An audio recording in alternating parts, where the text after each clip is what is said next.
Just had a full briefing with General David Petraeus about the way forward in Iraq. I want to thank the Secretary and General Pace, National Security Advisor, for joining this discussion. Congratulations.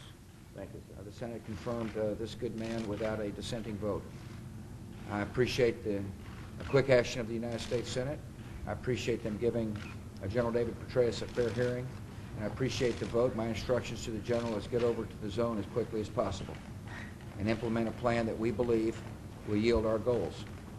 I thank the General's family. Particularly want to thank your family for supporting you and supporting our nation. One of the amazing things about our country is that we've got military folks who volunteer to go into a tough zone to protect the American people from future harm, and they've got families who stand by them. And whether you be a general or a private in the military, there's a family member saying, I love you and I support you. And so, General, I congratulate you and I congratulate the volunteers and their families for making the hard decisions necessary to protect this people from a grave danger. And you're going into an important battle in this war on terror, and I give you my full support and wish you Godspeed.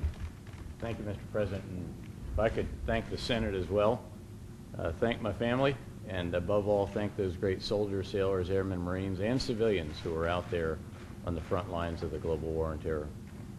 All right, I'll answer a couple of questions. Jennifer. Thank you, sir. The other night in your State of the Union address, you asked Congress to give your plan a chance. The lawmakers, Democrats and Republicans, didn't really make a step in starting to turn out resolutions against that plan. Why do you think it's okay to go ahead without their support? One of the things I found in Congress is that most people recognize that failure would be a disaster for the United States. And in that I'm the decision maker, I had to come up with a way forward that precluded disaster. Or I had to think about what's likely to work. And so I worked with our military and I worked with Secretary Gates to come up with a plan that is likely to succeed.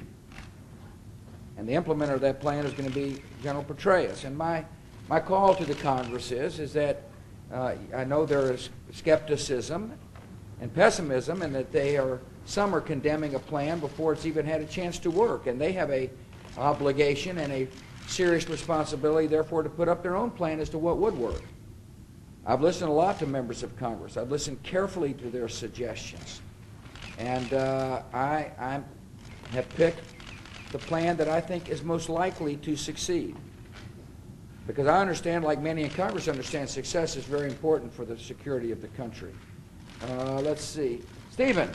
Yes, sir.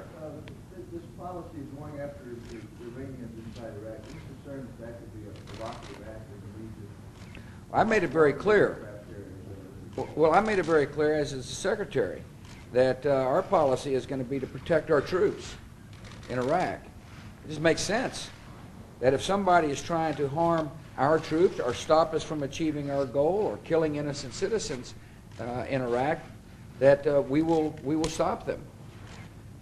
It's an obligation we all have, is to protect our folks and achieve our goal. Now, some are trying to say that because we're enforcing, helping ourselves in Iraq by stopping outside influence from killing our soldiers or hurting Iraqi people, that we want to expand this beyond the borders. That's a presumption that simply is not accurate. We believe that we can solve our problems with Iran diplomatically and are working to do that. As a matter of fact, we're making pretty good progress on that front.